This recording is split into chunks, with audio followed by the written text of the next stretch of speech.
Hello guys, welcome back to another short video discussion. Very good evening to all of you. कैसे हो आप सब? तो चलो फटाफट कवर अप करते हैं। इस वीडियो में हम बात करने वाले हैं एसबीआई के बारे में। इसके Q2 का रिजल्ट आ चुका है, ड्यूरिंग द मार्केट आया था, काफी ज्यादा क्वेरी आ रहे हैं। इसको हम सेपरेट वीडियो में डिस्कशन करेंगे इस वीडियो में। देन हम बात करेंगे जुपिटर वैगन के बारे में। कमाल की कंपनी है, लॉन्ग टर्म के लिए हम इसको प्लान में रखते हैं, अपने वॉच लिस्ट में जरूर इस स्टॉक को रडार पे रखना। फटाफट इसको देखने वाले हैं क्योंकि एक छोटी कंपनी है। इसके एक भी Q2 के रिजल्ट को हम डिस्कशन करेंगे। देन हम बात करेंगे केमिकल की एक और दिग्गज कंपनी आरती इंडस्ट्रीज के बातचीत करते हुए मिल जाएंगे। फटाफट देखते हैं। उससे पहले फर्स्ट टाइम आए हो चैनल पे तो लाइक एंड सब्सक्राइब कर देना। सब्सक्राइब कर रहे हो तो बेल आइकन को ऑल जरूर क्लिक कर देना। टाटा मोटर्स और अगर आपके पास ओला इलेक्ट्रिक है तो इस वीडियो को चेकआउट कर लेना। वेदांता का रिजल्ट आ चुका है, इसको भी चेकआउट कर सकते हो। एक्शन कंस्ट्रक्शन की बात करें, इसकी देख सकते हो। पीएफसी का रिजल्ट आ चुका है, काफी सारे रिजल्ट मैंने पब्लिश किया तो आप जाके चेकआउट कर सकते हो। अच्छा, लाइव मार्केट में जुड़ना चाहते हो तो चैनल में ज्वाइन कर लेना। हम डेली सुबह लाइव करते हैं ताकि आपके साथ कनेक्ट हो पाए और आप फेस टू फेस इंटरेक्शंस भी करते हैं। तो एसबीआई की बात कर लेते हैं। सरकारी कंपनी है, काफी ज्यादा क्वेरी आ रहा है कि सर ये आज फिर लाल निशान में क्लोज क्यों किया, क्योंकि रिजल्ट तो अच्छा था। तो फटाफट हम देख लेते हैं। थोड़ा सा एसबीआई का ये रिजल्ट है तो थोड़ा सा ध्यान से इसको देखना। करोड़ में फिगर है, कंसोलिडेटेड रिपोर्ट की हम बात करने वाले हैं, ठीक है। इसको आपको ध्यान में रखना है, ठीक है। तो सबसे पहला पैरामीटर्स हम जो देखेंगे वो टोटल इनकम की पैरामीटर्स है। पॉइंट नंबर 3 ये जो है कंसोलिडेटेड रिपोर्ट की अगर हम बात करेंगे तो कितना आया 144 का कितना आ गया 163। तो ईयर ऑन ईयर जो है इनका अच्छा खासा जंप होते हुए दिख रहा है इनकम के टर्म्स में, ठीक है। क्वार्टरली बेसिस पे भी देखोगे अच्छा खासा यहाँ पे जंप हो चुका है। ईयर ऑन ईयर बेसिस पे जंप है, क्वार्टर एंड क्वार्टर बेसिस पे शानदार जंप होते हुए हमें मिल गया। अब इतना कमाने के लिए खर्चे भी करने होंगे तो 6 नंबर पॉइंट है ये देखो यहाँ पे टोटल एक्सपेंडिचर। टोटल एक्सपेंडिचर की अगर बात कर लेते हैं तो 121 का कितना हो गया 130, यानी कि ईयर ऑन ईयर क्या है खर्चे बढ़ गए हैं। क्वार्टरली बेसिस पे भी खर्चे बढ़ते हुए हमें दिख रहे हैं। आप सिंपल फॉर्मूला क्या होता है, income minus expense equal to आता है पीबीटी। ये जो पीबीटी आता है विदाउट प्रोविजन आता है, तो इसको फटाफट हम देख लेते हैं, ठीक है। तो पीबीटी की हम बात करते हैं तो पीबीटी इसके जस्ट नीचे होता है। 7th नंबर जो पॉइंट है पीबीटी को हम कंसीडर करने वाले हैं तो वो है 22,703 का कितना आ गया 33,060। मतलब ईयर ऑन ईयर बहुत अच्छा जंप है। क्वार्टरली बेसिस पे भी देखोगे पीबीटी अच्छा खासा जंप होते हुए मिल रहा है। अब हम जो सबसे ज्यादा इंपॉर्टेंट की बात करेंगे वो है प्रोविजन। कभी भी मैंने बताया फाइनेंशियल मतलब कोई भी बैंकिंग का अगर आप रिजल्ट देखते हो तो एक प्रोविजन एक टर्म आता है, इसको जरूर देखना। ये एक नेगेटिव कर देता है, प्रॉफिट को हमेशा कम कर देता है, ठीक है। तो प्रोविजन की हम बात करेंगे तो पिछले साल का प्रोविजन कितना था 767 करोड़ का था। इस बार 5,585 होते हुए दिख रहा है। मतलब क्या ऑलमोस्ट 9 टाइम्स से ज्यादा का बढ़ोतरी हो चुका है। 6 से 7 9 टाइम बढ़ गया। 6 टाइम जो है इनका अच्छा खासा जो है प्रोविजन बढ़ते हुए दिख रहा है। प्रोविजन बढ़ना किसी भी बैंकिंग के लिए अच्छा नहीं होता है, ठीक है। इस चीज का ध्यान रखना। प्रोविजन क्या होता है ये भी बताने वाले हैं और क्यों ये नेगेटिव इंपैक्ट पड़ता है ये भी मैं आपको बताने वाला हूं, ठीक है। तो ईयरली बेसिस पे क्या है प्रोविजन जो है 6 टाइम से ज्यादा बढ़ चुका है।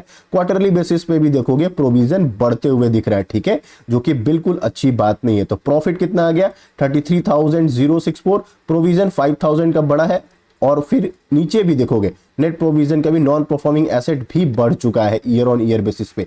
तो 33,000 में से ये दोनों 5,585 और 4,069 जो है इसको माइनस करेंगे तो आएगा profit from the ordinary activities. मतलब जो पीबीटी जो एग्जैक्ट आता है प्रोविजन माइनस करने के बाद। पॉइंट नंबर 10 की हम बात कर रहे हैं, यहां पे मैं आपको हाईलाइट कर देता हूं। तो ईयर ऑन ईयर देखोगे 21,935 का कितना हो गया 27,474। तो ईयर ऑन ईयर जो प्रॉफिट बढ़ चुका है, क्वार्टरली बेसिस पे भी बढ़ चुका है। बट ड्यू टू प्रोविजन ये 5,000 का और 4,500 का ये जो प्रोविजन बढ़ा है इस वजह से इनका जो पीबीटी है वो कम होते हुए मिल गया। प्रोविजन क्या होते हैं, प्रोविजन ऐसे पैसे होते हैं जो कि बैंकिंग के पास आ सकते हैं बट अभी उनके अकाउंट में क्रेडिट नहीं हुए हैं, ठीक है ना। ये चीज जैसे कैसे हुआ कि लोन हमने दिया है, किसी का लोन डिफॉल्ट हो चुका है तो वो नेक्स्ट मंथ दे सकता है, वैसे भी बात होती है। या सपोज करो किसी को ईएमआई पे दिया है तो ईएमआई डिफॉल्ट होता है तो नेक्स्ट आने वाले क्वार्टर्स में भी वो ईएमआई पे कर सकते हैं। तो वैसे चीजों को हम प्रोविजन में डाल देते हैं कि पैसा तो आएगा, बट ये कब आएगा किसी को नहीं पता। अब मे बी अगर वो डिफॉल्ट हो जाएंगे तो हम केस लड़ेंगे, केस के बाद फिर जो केसेस होते हैं जो कोर्ट्स के बाद जाने के बाद ये सारे पैसे रिटर्न होंगे। तो प्रोविजन जब भी बढ़ता है तो ये बैंकिंग सेक्टर के लिए नेगेटिव साइन होता है, ठीक है। इस वजह से ये प्रोविजन जो बढ़ना, 6 टाइम प्रोविजन बढ़ना बिल्कुल अच्छी बात नहीं। देखो 764 का 5585 हो गया, बहुत ज्यादा जंप हो गया, जो कि बिल्कुल अच्छी बात नहीं है। अब चलो फटाफट देख लेते हैं नेट प्रॉफिट जो 14th नंबर है। 14 नंबर की अगर बात करें 16,383 का कितना हो गया 20,219। तो ईयरली क्वार्टरली जंप है नेट प्रॉफिट में, ठीक है। नेट प्रॉफिट में बात करें ईयरली जंप होते हुए दिख रहा था। लॉन्ग टर्म वाले टेंशन वाली बात नहीं है। शॉर्ट टर्म में क्यों थोड़ा सा प्रॉफिट बुकिंग आया, जस्ट बिकॉज ऑफ प्रोविजन की वजह से इसमें प्रॉफिट बुकिंग आ चुका है। अब एक और टर्म्स होता है, वो क्या होता है एनपीए, नॉन परफॉर्मिंग एसेट, और ग्रॉस एनपीए होता है, ये भी बढ़ जाएगा तो बिल्कुल अच्छी बात है। एनपीए मतलब होता है नॉन परफॉर्मिंग एसेट। ऐसे जैसे किसी को अपन सपोज करो कोई बिजनेस के लिए लोन दिया, ठीक है, वो अब उनका नहीं चला, तब उनको डाइल्यूट किया, वो बिजनेस को क्या करेंगे, हम कोर्ट में जाएंगे, कोर्ट से डाइल्यूशन होगा, फिर उनका कोर्ट जो भी उनका बोली लगता है, आप जानते हो बोली लगेगा, फिर वो पैसा जो है कम बैक करते हुए इनको मिलेगा, ठीक है। तो एनपीए वगैरह वो चीज भी बढ़ना अच्छी बात नहीं होता है। तो ठीक है, तो एनपीए की हम फटाफट बात कर लेते हैं, ठीक है। तो एनपीए अगर हम कंसीडर करें तो कितना 21,332 का कितना हो गया 20,294। तो ईयर ऑन ईयर कम हुआ है, क्वार्टरली बेसिस पे एनपीए कम होते हुए दिखा है, जो कि बहुत अच्छी बात है। परसेंटेज वाइज में 2.55 का कितना हो गया 2.13 हो गया। तो मतलब इस रिजल्ट में हमने क्या देखा,